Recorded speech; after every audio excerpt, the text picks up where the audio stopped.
Hi there, friend. So glad you are here. Today I would like to share with you an Oracle and Tarot card reading I have prepared for a live crochet circle I hosted on Insight Timer on September 5th, 2025. When I was playing with the cards, I was asking for a message for the highest and greatest good of all who tapped into the energy of the live or who would be watching this video. So I'm going to show you each of the cards and then share some journaling prompts that go along with the message of the cards. I hope you find this useful. The first deck we tapped into was the Archangel Metatron Self-Mastery Oracle by Amanda Ellis. And we got number 43, Healing. Pause to receive. Stop for a moment and allow yourself to look at what needs healing today in your life. You are asked to be still and open up to the healing power of Archangel Metatron's color rays. His energy is available to you at all times, whenever you ask for it.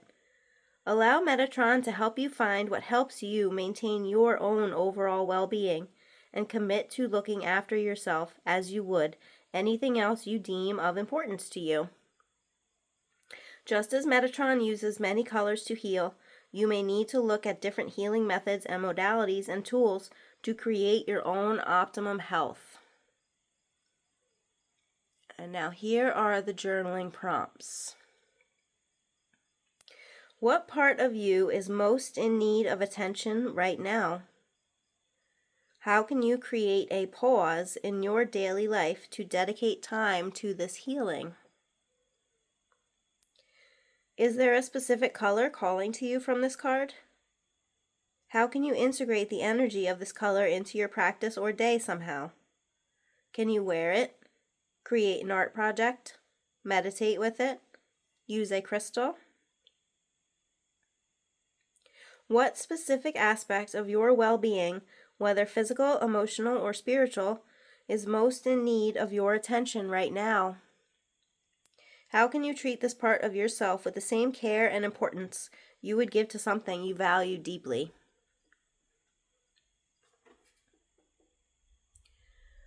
Our next card is number 17, Conquering Fear. Start today.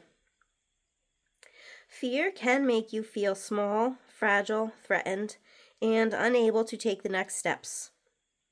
You may also feel isolated, and yet you are not alone. Many angels surround you, wishing to help. Feel their presence around you now. Let them help you breathe into your fear and allow it to dissolve into light. Make peace with the parts of you that have been programmed to feel fear. That which seems so difficult now needs to be taken a step at a time, broken down into achievable chunks, and made comfortable to you, so you can cross each stepping stone with growing confidence and trust in the angels and yourself. Here are the prompts. Fear can feel isolating. What does fear feel like in your body? How can you offer yourself some compassion instead of judgment in that moment? Which fear feels most overwhelming to you right now? Break it down into the smallest possible single step you could take today. Now, what does it feel like to release the pressure and simply commit to taking that one step? What is one fear-based obstacle you are facing? What is the first tiny, achievable step you can take to move past it? The next deck I pulled from was the Spirit Animal Oracle by Colette Baron Reid. The first card we got was number 41, the Nightingale Spirit. Love is all around. A harbinger of dawn from the darkness to remind you that the sun will rise again soon. Yes, there is shadow and darkness, but love and prosperity exist everywhere. Feel it and trust in tomorrow's light. Illumination will happen soon. Bring the light into the darkness with love from within. You are called to a new level of self-awareness and connection with light. Here's the prompts. How can you bring love from within to a challenging situation you are facing? How can this help you reframe your perspective and/or actions? In a situation that feels dark or challenging, how can you consciously bring love from within to illuminate it? What small act of self-love or compassion can you offer yourself to remind you of your own inner light?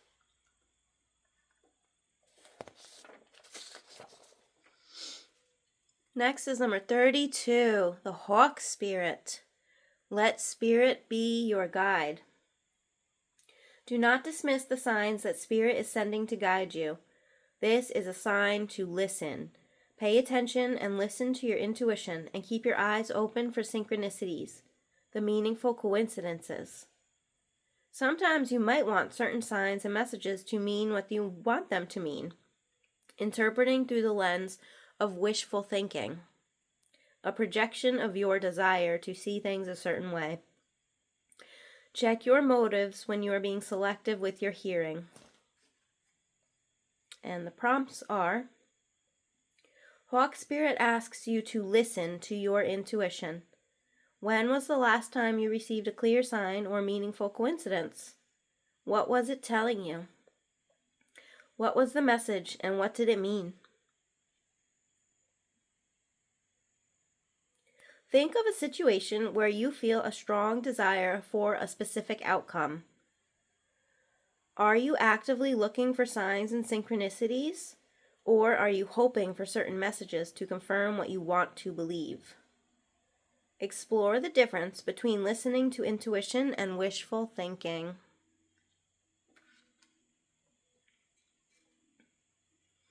Next is number 3, the Armadillo Spirit. Set healthy boundaries. It's time to be honest with yourself about what you really want. Trust your body's signals and you will know what to do. Armadillo Spirit guides you in making good decisions that are grounded in a strong sense of what belongs to you and what does not. Be clear on what you are agreeing to, declare what your needs are, and say no as a complete sentence. These are acts of respect and kindness to yourself and others. Face your fear, tell the truth, and set your boundaries. Here are your prompts. Where are you currently overextending yourself? What would it feel like to say no as a complete sentence? What is one boundary you need to set with yourself or another person? Write a clear and concise statement declaring your needs, and then explore the fear you might have around enforcing it. What is a fear you have about your own power or potential? How can you reframe that fear as a sign that you are on the brink of a major breakthrough?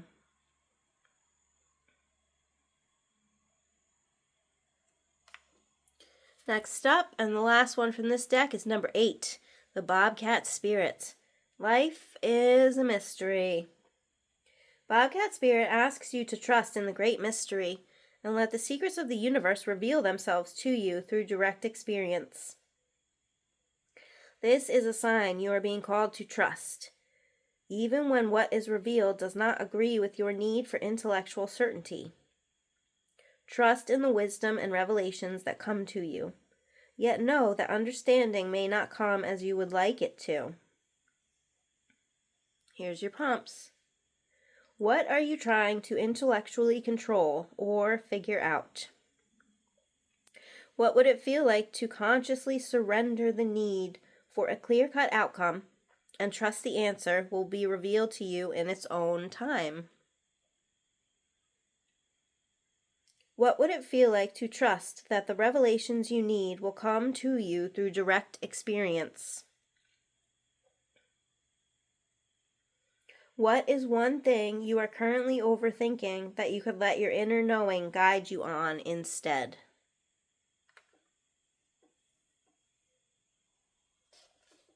The next deck we used is the Guardian of the Night Tarot by M.J. Cullinane. The first card we got is number 9 from the Major Arcana, the Hermit. She used a spider for hers. He is wise and knows the difference between being alone and being lonely. His solitude is his companion to his bright mind. The Hermit asks that you seek solitude and find that quiet space that welcomes insight from your higher self. Take time and practice the skill of achieving peace while in solitude. Once your mind is in a state of quiet, listen to that faint voice that comes through. Can you hear the guidance? All right, and the prompts are: how can you find a quiet space in your life to listen to your intuition? What guidance do you hear when you truly quiet your mind? Where can you seek solitude today, even if just for 10 or so minutes? Maybe close your eyes and settle your mind. What is one thing your higher self wants you to know right now?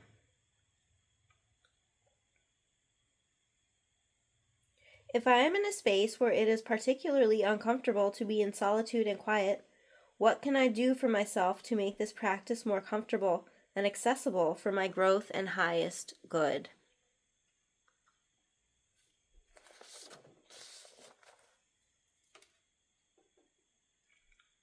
Next, we have number 10 from the Major Arcana, the Wheel of Fortune.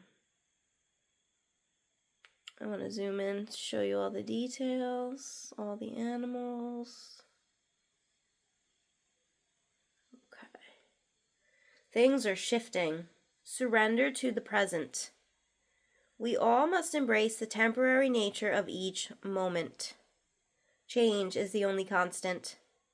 If you need to pivot, now is the time to expand your horizons or see your situation from a new perspective. What is meant for you will not miss you. Embrace new situations that have entered your life.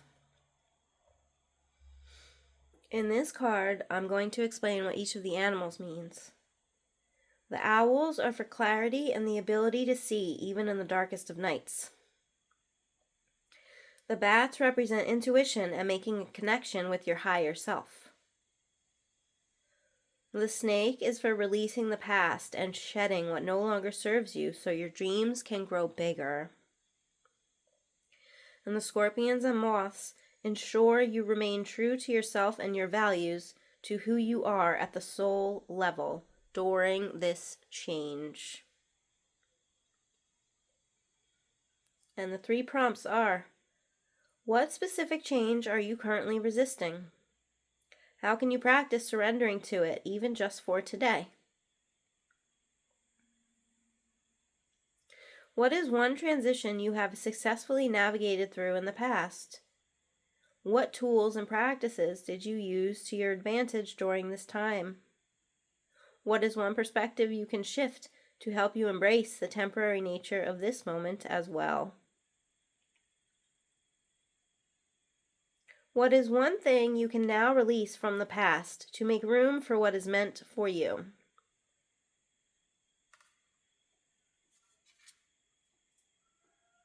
Next up is the 2 of Cups. This card is all about partnership and harmony.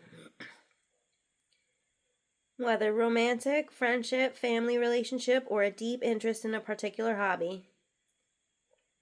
Whatever form this relationship takes, there is a nurturing energy present and a dynamic of equal give and take. When you connect with the elephant, your heart opens. Prejudice and disagreements dissolve, leaving room for new ideas or relationships. Here's the prompts. Is there a relationship in your life with a person, a hobby, or even yourself that needs more nurturing? Think of this relationship. Is there a balance of give and take? What would a healthy give and take look like in this relationship right now? How can you foster more harmony and nurturing energy within this connection? The fourth and last card from this deck is the Six of Cups. A loving exchange of support and care feels like home. Harmony with a sense of worry-free safety. The sentiment of childhood innocence. Remember when you felt safe, carefree, and playful. Playful creativity and the acts of giving and receiving loving support will bring great harmony to your life. Call upon the elephant when you feel uneasy about letting loose, or you feel the burdens and responsibility of adulting zapping your positive energy. This will help you break through obstacles that may be preventing you from enjoying the simple pleasures of life. Your prompts are: reflect on a time you felt safe, carefree, and playful. What did that feel like in your body? And what were your thoughts? How can you invite more of this worry-free safety and creative play into your daily life? What is one small action you could take to nurture this energy of carefree play? The last deck we pulled from is called the Sacred Forest Oracle by Denise Linn. The first card we got from this deck is number 28, Pegasus, Transcending. This is also the back of the card, so that's pretty cool. Powerful energy. The Pegasus represents the immortality of your spirit and the journey to the heavens. Get ready for a dramatic activation of your spiritual journey. Step away from the drama and manipulation of others. Instead, focus on the incredible creativity, vitality, and spiritual awakening within you. It's time to transcend the weight of earthly burdens. Fly over situations that have been pulling you down. See the situation at hand from a higher perspective. Great things are possible in your life. What situation... journal prompts are as follows. What situation, relationship, or drama is currently weighing you down? What would it be like to see the situation from a higher perspective? How can you free yourself from the weight of this energy? Next is number 34, The Secret Spring, Success. Success is flowing into your life. Now is the time to take action to support your dreams. The universe has your back. All things are possible. The more you honor and celebrate the success you already have, the more success pours into your life. Accept that you are already thriving.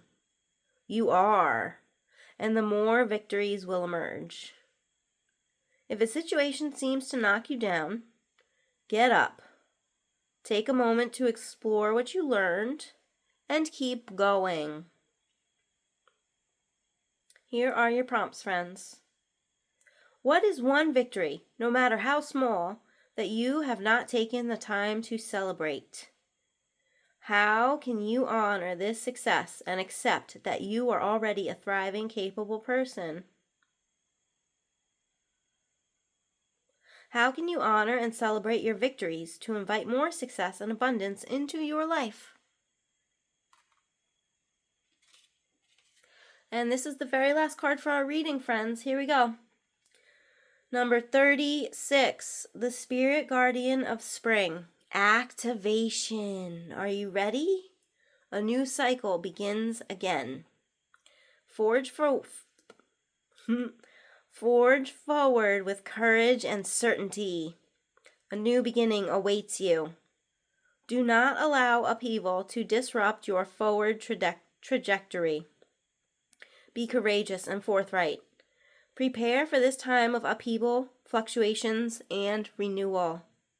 Things that have been incubating are now coming to life. The end result will be glorious. Here are the journal prompts. What have you been incubating or preparing for that is now ready to come to life? What cycles have you been preparing to enter into? What is the first action step you can take to move forward with clarity and welcome this glorious new beginning? Well, friends, that is the reading for the collective energy for September 5th, 2025. I hope these messages and these journaling prompts bring you some clarity and inspiration and wisdom. If you want to leave me any feedback in the comments, that is more than welcome. I am here for you on your journey. Thank you, friends. Much love. Blessed be and namaste.